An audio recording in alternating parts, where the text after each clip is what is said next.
This is the biggest trade mission that the United Kingdom has ever sent to India.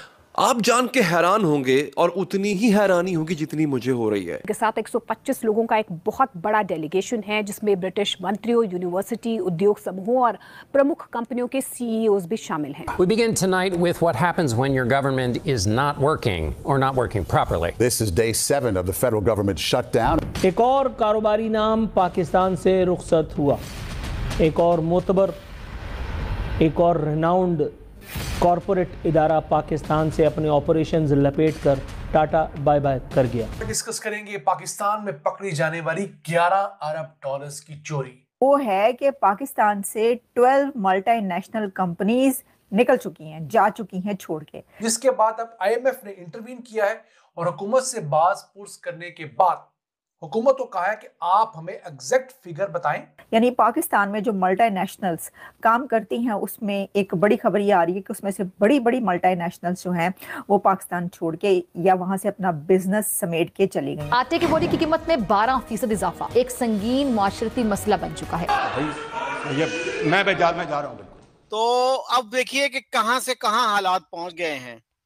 तो मेरा ख्याल है कि ये हमारे लिए एक सोल सर्चिंग का मकाम है, इंट्रोस्पेक्शन का मकाम है कि इतने हालात क्यों खराब हो गए। और पिछले 10 साल प्राइम मिनिस्टर नरेंद्र मोदी के याद करें, उन्होंने अपनी कौम के लिए, अपने लोगों के लिए जो खिदमत अंजाम दी है ना, मेरी ख्वाहिश ये है कि पाकिस्तान में भी कोई ऐसा वज़ीर-ए-आज़म। नमस्कार दोस्तों, जय हिंद। वीडियो रिएक्शन में आपका स्वागत है दोस्तों।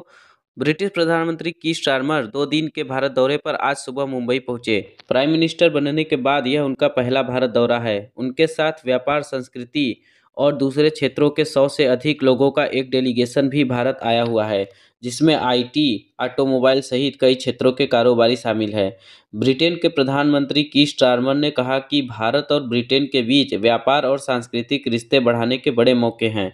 स्टारमर की यह यात्रा इसी साल जुलाई में साइन किए गए भारत ब्रिटेन मुक्त व्यापार समझौते के बाद द्विपक्षीय वाणिज्य संबंधों को आगे बढ़ाने की दिशा में महत्वपूर्ण माना जा रहा है। प्राइम मिनिस्टर मोदी इसी साल अगस्त में ब्रिटेन के दौरे पर गए थे। वहां उन्होंने स्टारमर के साथ फ्री ट्रेड एग्रीमेंट पर हस्ताक्षर किए थे। स्टारमर 9 अक्टूबर को प्राइम मिनिस्टर मोदी के साथ मुंबई में मुलाकात करेंगे और विजन 2030 के तहत साझेदारी के डेवलपमेंट पर चर्चा करेंगे।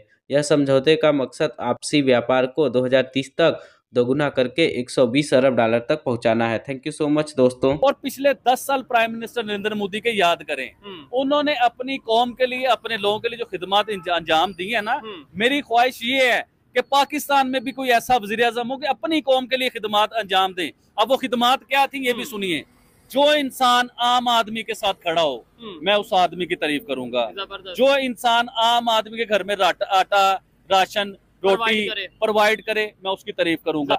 मेरे पाकिस्तान के चांद पे नाम कैसे लिखे जाएंगे, मेरे पाकिस्तान के लोगों को सहूलतें कैसे मिलेंगी, हम तो ये ख्वाहिशात करते हैं भाईजान, और हमारी कोई ख्वाहिश नहीं है इसके अलावा। अबूजर भाई, पाकिस्तान देखें, अगर नेबर कंट्री ईरान है, अब उस तरीके से जाहिर बात है उनकी जो इकोनॉमिक टाइज हैं वो इंडिया के साथ ज्यादा बेहतर हो जाएगी। अफगानिस्तान की में बहुत ज्यादा इन्वेस्टमेंट है इंडिया की। पाकिस्तान आइसोलेट होता नजर नहीं आ रहा जैसे इंडिया के हाथों। मतलब अगर देखा जाए तो ईरान, अफगानिस्तान, जितने भी इर्द के कंट्रीज हैं इंडिया से रिलेशन, इवन चाइना, अब तो मतलब हम ये भी नहीं कह सकते, पहले तो ये कहते थे जो भी है चाइना ही अकेला भारी हमारे लिए बड़ा है कि हमारा दोस्त है, आयरन फ्रेंड है। वो भी देखें, वो भी इंडिया के साथ, वो भी समझ गया कि इस टाइम इंडिया को नाराज करना बेवकूफ़ी है।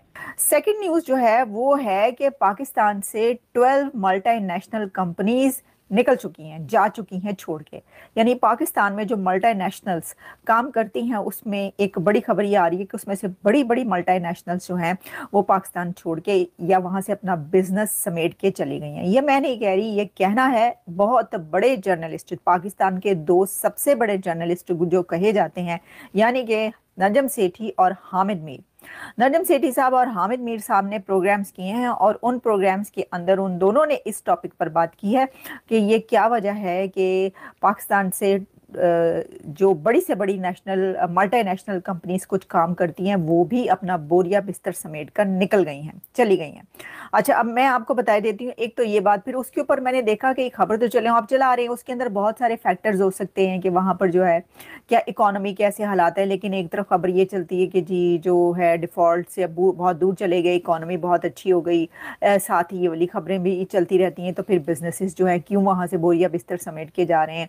दूसरा ये भी कि करेंसी की वैल्यू क्या कम हुई है। फिर ये कि वहाँ पे आपको पता है कि जो रेड टेप है उसका बड़ा एक मसले मसाइल रहते हैं कि भाई वो बड़े से बड़ा जो है ना वो कोई उसको बिजनेस पे पहले तो सी रिश्वत दो, वो कहते हैं ना जो अल राशि वल मुर्तशी किला हुमा फिन नारे जहन्नमा, पता नहीं कुछ यही था, मुझे लग रहा कुछ इधर उधर हो गया, मैं माफ़ी चाहती हूँ, फतवा ना ला देना तुसी, लेकिन कुछ इसी तरह का है कि जी राशि। बचपन में वो जो किताबें नहीं इस्लामियात की किताबों में ये रटी हुई हैं जो कुछ हदीस हैं या आयात हैं जो भी हैं, तो उसके ऊपर जो है ना वो उन्होंने कहा जो रिश्वत देने वाला और रिश्वत लेने वाला दोनों जहन्नुमी है। तो वो क्या करते हैं, वो टेबल के नीचे से लेते हैं, टेबल के नीचे से ही वो रिश्वत देते हैं, टेबल के नीचे से रिश्वत लेते हैं। तो टेबल से ऊपर देने वाला कहते हैं रिश्वत वाला होता है, दूसरा थोड़ी होता है, तो जो मर्जी करी जाओ, तो टेबल थले तो जो मर्जी करी जाओ। तो वहाँ पे रेड टेप और रिश्वत का भी बड़ा दौर है। चाइनीज तक से बड़े बड़े चाइनीज, बल्कि हमने पिछले दिनों जो खबर आपको बताई भी थी, सुनी भी थी कि चाइनीज की हिफाजत के लिए जो जिनको रखा गया वो उन सिक्योरिटी वालों ने उनसे जो बाहर लेकर कभी उन्होंने कहते पाए ना असी थक गए अंदर, असी हमने बाहर जाना है, कहीं आइसक्रीम खाने चले जाएं, कहीं हम ग्वाल मंडी चले जाएं कोई देसी मुर्गी खाने, तो वो कहते थे अच्छा पैसे कटो हैं, रसीदा कटो नहीं पैसे कटो, तो फिर हम आपको लेके जाएंगे। तो ये तो हालात है। अच्छा, मैं आपको बता देती हूँ, छोड़े हम कहाँ से कहाँ निकल गए, पत्ती गली से निकल के हम किधर किधर पहुंच जाते हैं। ये देखें जी, मैं आपको बताती हूँ, ये तो चले ठीक है कि जी ठीक है किसी भी वजह से 12 कंपनियां वहां से चली गई हैं या नहीं गई, 12 मल्टीनेशनल्स या बड़ी कंपनियां छोड़कर जा रही हैं, तो क्यों जा रही है अपनी जगह पर। बाद में आपको ये तो यही दोनों बताएंगे जिन्होंने इसके ऊपर बात की है, हामिद मीर और नजम सेठी के ऊपर। तो ये जो है जी, ये आप सुने कि हाँ, मेरा सवाल ये था कि उसके अंदर भी इंडिया को ले आए, इसके अंदर भी भारत को आप ले आए कि अगर पाकिस्तान के अंदर से मल्टीनेशनल्स छोड़ के जा रही हैं तो उसमें भी भारत का कसूर है, उसमें भी इंडिया का फॉल्ट। मैंने खुद सुना नजम सेठी साहब उसके अंदर कह रहे हैं कि जी ये जो है ना आप देखिए वहां पे तो इंडिया में तो सिस्टम और है ना, वहां पे तो कंपनियां काम करती हैं, नहीं आप ये कह रहे हैं कि जो बिजनेसेस हैं वो इंडिया घसीट के पाकिस्तान से बिजनेस ले गया, यानी इंडिया पाकिस्तान से बिजनेसेस घसीट के ले गया, यानी सब कंपनीज को वहां पे ले गया और पाकिस्तान की सब कंपनियां छोड़ छोड़ के भाग भाग के भारत की वजह से जा रही। कैन यू इमेजिन, मतलब अजीब और गरीब बातें हैं ये वाली।